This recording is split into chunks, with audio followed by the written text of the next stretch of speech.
Assalamualaikum warahmatullahi wabarakatuh. Waalaikumsalam warahmatullahi wabarakatuh. Ya, alhamdulillah kita udah masuk ke bab baru hari ini anak-anak ya. Materi kita hari ini adalah tentang teori atom yang ada di buku kalian halaman 400 ya. Apa itu atom? Jadi salah satu konsep ilmiah tertua dari semua materi itu dapat dipecah menjadi partikel. Itu ya, partikel. Nah, partikel ini yang tidak bisa dibagi lagi, itulah yang disebut atom. Itu ya. Jadi kalau kalian punya kertas, gitu ya, ini ada kertas gitu ya. Kalian koyak, kalian sobek sampai sekecil-kecilnya disebut dengan atom. Itu ya. Jadi atom itu berasal dari bahasa Yunani, a dan tomos. A itu artinya tidak, tomos itu artinya motong. Jadi kenapa dikatakan atom? Karena tidak bisa dipecah lagi, gitu ya. Jadi kalau di biologi itu ada namanya sel, bagian terkecil dari makhluk hidup. Nah, di partikel atau di benda itu ada yang namanya atom, bagian terkecil yang tidak bisa dibagi lagi, itu atom. Nah, model atom. Jadi model atom Dalton itu tidak melakukan percobaan sendiri untuk membuat teori atomnya ya, tapi ngambil kesimpulan dari percobaan-percobaan sebelumnya, yaitu, nah ini ya, Lavoisier yang kalian kenal dengan hukum kekekalan massa. Kemudian dari ilmuwan namanya Proust itu hukum perbandingan tetap, gitu ya. Kekekalan massa dan hukum perbandingan tetap. Untuk hukum kekekalan massa ini dikemukakan oleh Lavoisier ya. Jadi dia mengemukakan bahwa massa zat sebelum dan sesudah reaksi adalah sama, gitu ya. Massa zat sebelum dan sesudah reaksi adalah sama. Kemudian untuk hukum perbandingan tetap, massa unsur yang menyusun suatu zat adalah tetap. Jadi maksudnya gini anak-anak. Jadi kalau kayak misalnya H2O ya, H2O itu air. Nah, air itu perbandingannya selalu gini, hanya 2, O-nya H2O ya, hanya 2, O-nya 1. Selalu seperti itu, akan membentuk air. Nah, jadi dari dua percobaan tadi, itu didapati kesimpulan oleh Dalton bahwa atom itu katanya seperti sebuah bola pejal, gitu ya, bola pejal. Jadi kalau kalian punya bola bekel gitu ya, nah seperti itulah kira-kira atom di pandangan si Dalton ini tadi gitu ya.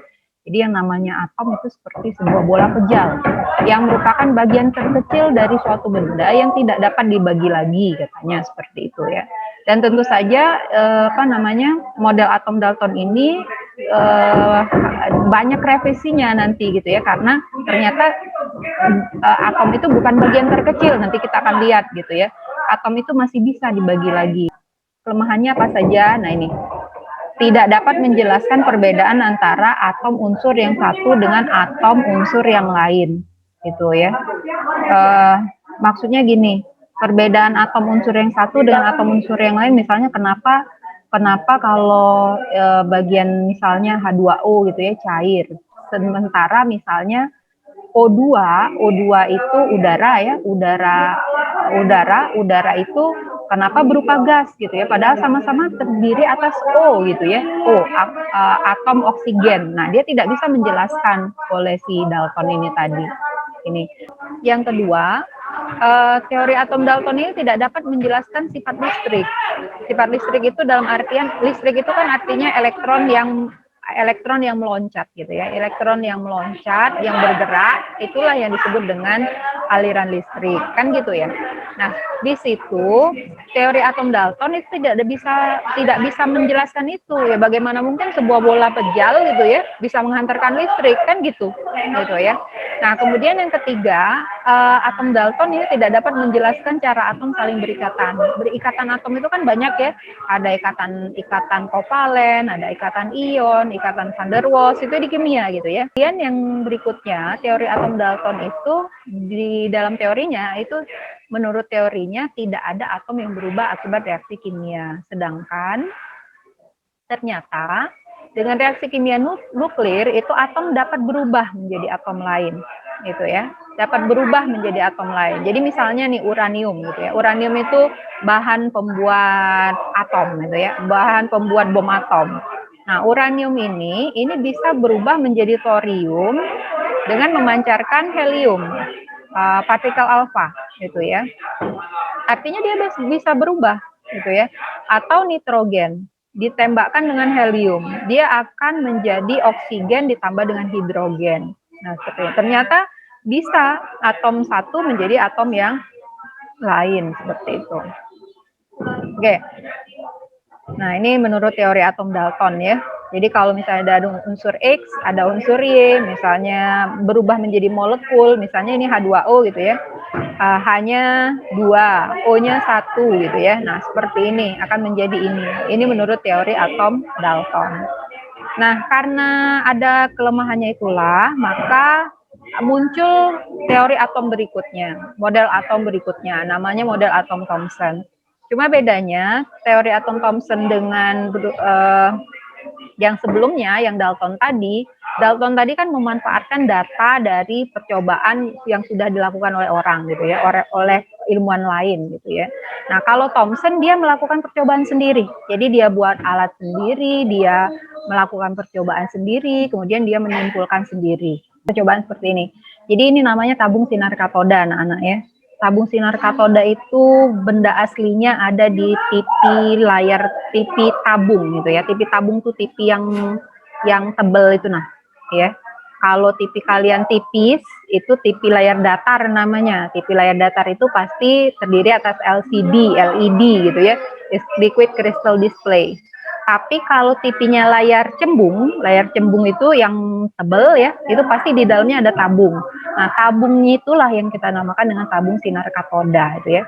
Jadi kalau yang tebel itu kalau kalian ketuk dikit aja ketuk gitu ya, layarnya itu kan terdengar seperti kaca itu ya. Karena memang dia tabung gitu ya. Itu. Nah, jadi apa yang terjadi di TV cembung itu, nah kurang lebih seperti ini kejadiannya gitu ya. Jadi di sini ada tabung. Ini ya, tabung. Kemudian di sini ada namanya bedil elektron ya, tempat menembakkan elektron. Kemudian di sini ada katoda, ada lempeng katoda ya, ada anoda. Kemudian di sini ada lempeng lagi, ini namanya lempeng kondensor bermuatan listrik. Kemudian ada magnet. Nah, yang bentuk U ini magnet ya, magnet. Kemudian nah yang ini adalah layar berfluorescens, artinya layar berpendar yang bisa berpendar.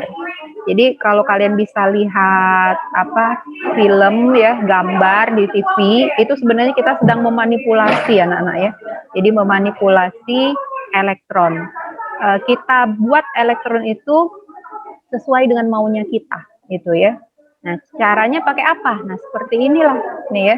Jadi ketika TV dinyalakan, itu elektronnya akan ditembakkan dari katoda menuju ke anoda. Nah, dari anoda itu akan diteruskan di sini. Nah, disinilah yang dia mendapatkan 3 macam perlakuan gitu ya.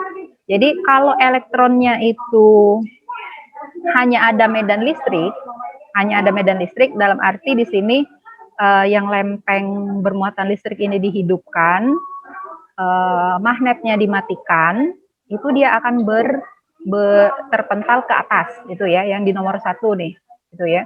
Tapi ketika magnetnya yang dihidupkan, medan listriknya itu yang dimatikan, dia akan terpental ke bawah, itulah yang nomor 2 gitu ya. Tapi ketika medan listrik maupun medan magnetnya sama besar, dia akan diteruskan, itulah yang nomor 3 itu ya. Jadi kalau kalian dekati yang TV layar tabung itu, dekati kemudian kalian lihat, pasti kayak bentuk semut-semut gitu ya, semut-semut ya. Itu yang tidak kalian dapatin di TV layar datar anak-anak ya, gitu. Nah, jadi sebenarnya yang semut-semut itu adalah pendaran dari elektronnya, gitu ya.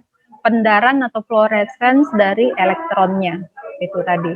Nah, ini yang dilakukan oleh Thomson ya, gitu. Ini dalam bentuk bagan kayak gini.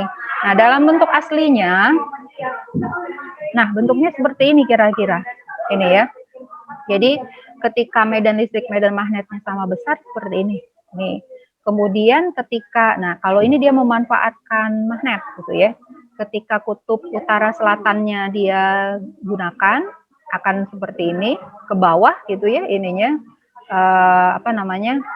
tembakan elektronnya gitu ya, bisa kalian lihat di sini. Kenapa kita bisa lihat elektron, Bu? Bukannya elektron itu nggak bisa dilihat? Betul, karena di dalam sini itu sudah pakai tabung berpendar gitu ya. Jadi yang kita lihat itu pendarannya, bukan elektronnya gitu ya, karena tidak ada yang bisa lihat elektron gitu ya. Nah, ketika magnetnya dibalik itu dia ke atas, pendarannya itu akan ke atas gitu ya, membeloknya ke atas gitu. Jadi ini yang lurus, ini yang membeloknya ke bawah, ini yang membeloknya ke atas gitu ya. Oke, berikutnya teori atom Thomson tadi. Nah, jadi sudah dilakukan percobaan, sudah dapat data, nah menyimpulkan gitu ya. Thomson nih menyimpulkan. Jadi katanya itu kata si Thomson itu kurang lebih seperti ini. Atom itu bukan bola pejal kayak si Dalton tadi, bukan katanya. Tapi yang namanya atom itu adalah bola ya, bermuatan positif serba sama yang dinetralkan oleh elektron. Ini. Jadi kayak buah semangka. Nah, kurang lebih seperti itu. Jadi yang merah daging semangkanya itu adalah muatan positifnya, biji-bijinya itu ya pasti tersebar merata gitu ya. Tersebar merata di seluruh atom, itulah yang disebut dengan elektron. Jadi yang bagian merah buah semangka itu, daging semangka itu adalah bermuatan positif, sedangkan yang biji-bijinya itulah seperti muatan negatif, kata si Thomson gitu ya. Nah, tapi tetap saja dia punya kelemahan, teori atom Thomson ini. Walaupun sudah melakukan percobaan, tetap saja ada kelemahannya, banyak sekali kelemahannya ya. Salah satunya itu adalah tidak dapat menjelaskan susunan muatan positif dan negatif dalam atom gitu ya. Karena kalau kalian tahu sekarang kan tidak seperti ini susunan muatan dalam atom itu ya. Muatan positif itu tidak tersebar merata, muatan negatif juga tidak tersebar merata kan gitu ya. Muatan positif kan sebenarnya di tengah, nah seperti itu kan yang kita ketahui gitu ya, kita ketahui sekarang. Gitu.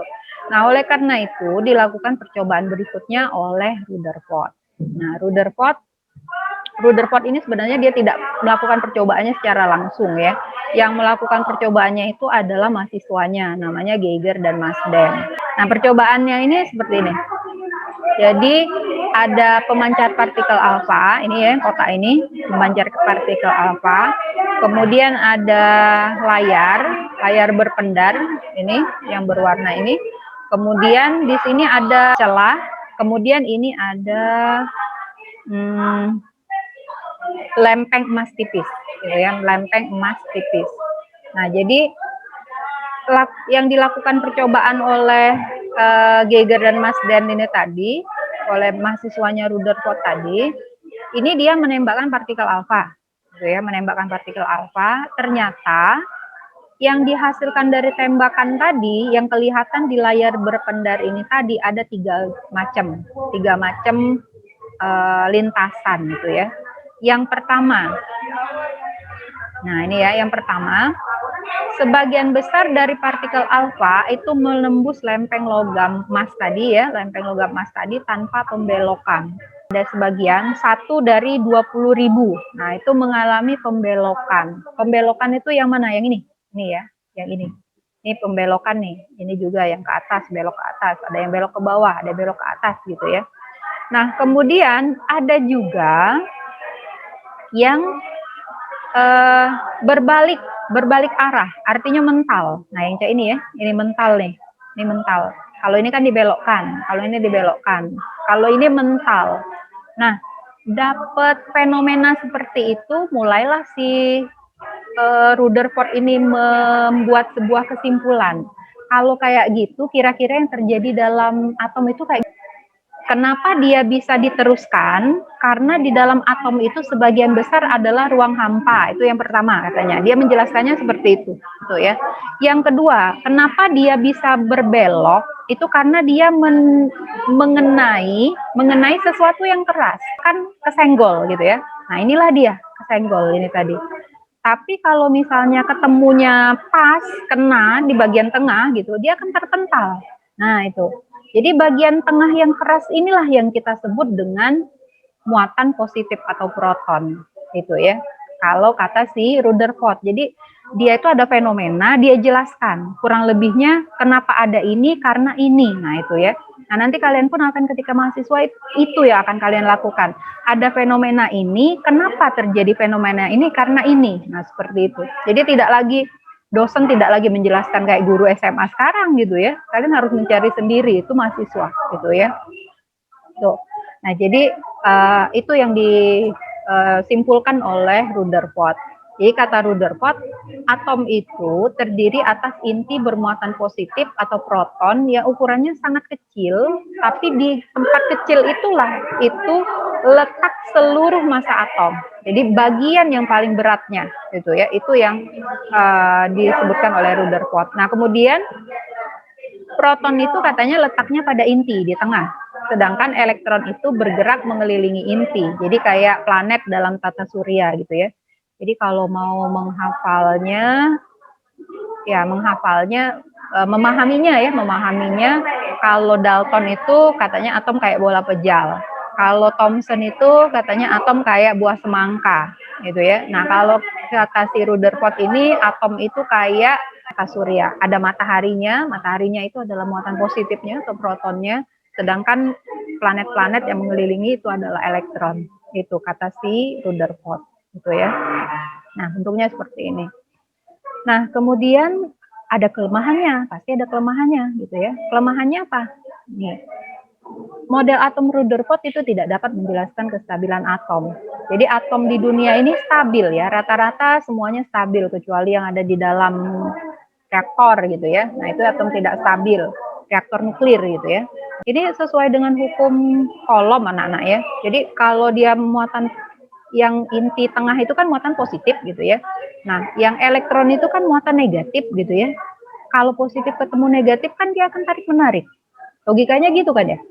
Nah, kalau dia tarik menarik berarti kan dia akan ketemu lintasannya seperti ini karena dia terus tertarik gitu ya. Akhirnya karena dia saling tarik, akhirnya dia akan jatuh ke inti. Kan seperti itu gitu ya. Tapi ternyata di alam nyata itu tidak pernah terjadi hal seperti ini gitu ya. Atom elektron dari sebuah atom itu tetap mengelilingi inti dan tidak pernah jatuh ke inti. Kalau elektron itu jatuh ke inti, kita tidak ada ya. Manusia ini tidak ada. Alam semesta itu tidak ada, benda-benda itu tidak ada, itu ya hancur kalau misalnya elektron ini jatuh ke inti, itu ya. Model atom Rutherford ini tidak dapat menjelaskan spektrum atom hidrogen yang berupa spektrum garis, gitu ya, spektrum garis. Spektrum garis itu kayak gini, ini ya. Jadi kalau menurut atom Rutherford tadi, karena dia sudah ada sudah ada tarik menarik antara elektron sama proton, dia akan memancarkan cahaya ya dalam bentuk seperti ini spektrumnya. Jadi ada warnanya itu bergradasi, artinya nyambung gitu ya, nyambung, warnanya nyambung gitu ya, antara satu warna ke warna lain nyambung. Nah, kenyataannya itu tidak demikian. Ternyata ketika dilakukan percobaan di laboratorium, spektrum atom hidrogen itu akan seperti ini ya, warnanya satu-satu nih, gitu ya, warna birunya satu, warna ungunya satu, dan dia tidak nyambung gitu ya, seperti itu. Gitu. Nah, ini tidak bisa dijelaskan oleh atom Rutherford. Oleh karena tidak bisa dijelaskan itulah, maka keluar yang berikutnya yaitu model atom Bohr. Ini ya, model atom Bohr. Nah, Bohr di sini mengemukakan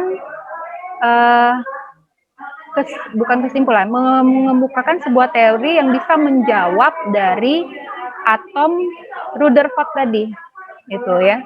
Jadi yang pertama katanya gini, elektron itu tidak dapat berputar di sekitar inti atom melalui setiap orbit, tapi hanya pada orbit tertentu. Itulah yang di kimia kalian itu kenal namanya ada kulit K, kulit L, kulit M. Bilangan kuantum utama N1, N2, N3 itu ya kalau di kimia di kelas 1 kemarin belajarnya ya itu.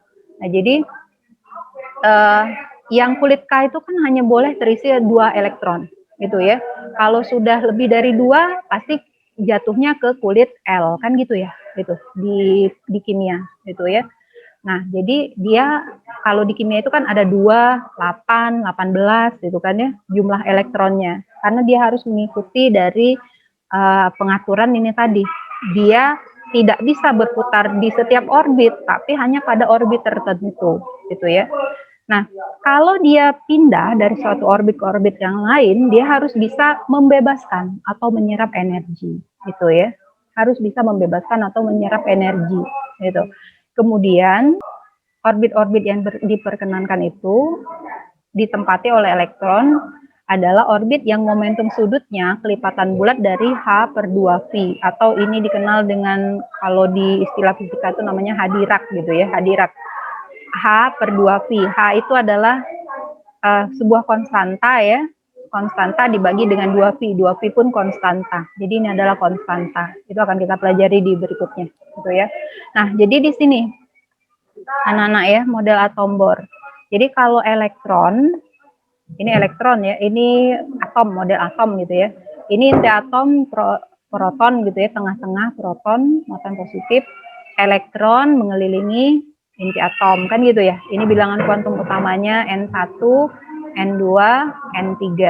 Nah, jadi elektron kalau pada lintasan yang lebih dalam atau tingkat energi yang lebih rendah, ke tingkat energi, kalau dia mau pindah ke tingkat energi yang lebih tinggi atau lintasan yang lebih luar, itu dia harus menyerap energi. Tidak bisa tidak, dia harus menyerap energi. Kalau tidak, dia tidak akan bisa pindah, gitu ya.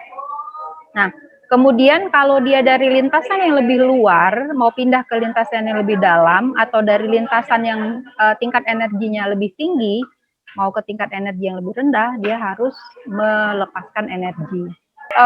Filosofi kehidupannya seperti ini anak-anak ya. Jadi kalau kalian sekarang gitu ya, SMA, kemudian mau kuliah, atau nanti mungkin ada yang mau kerja gitu ya, itu kalian tuh pasti ya, pasti harus bisa menyerap energi. Menyerap energinya dalam artian apa? Perlu duit dari orang tua, perlu support dari orang tua, atau mungkin ada yang ikut paman atau bibinya atau uaknya gitu ya, kerja di tempat lain, mungkin di provinsi lain gitu ya, di kota lain. Nah, seperti itu.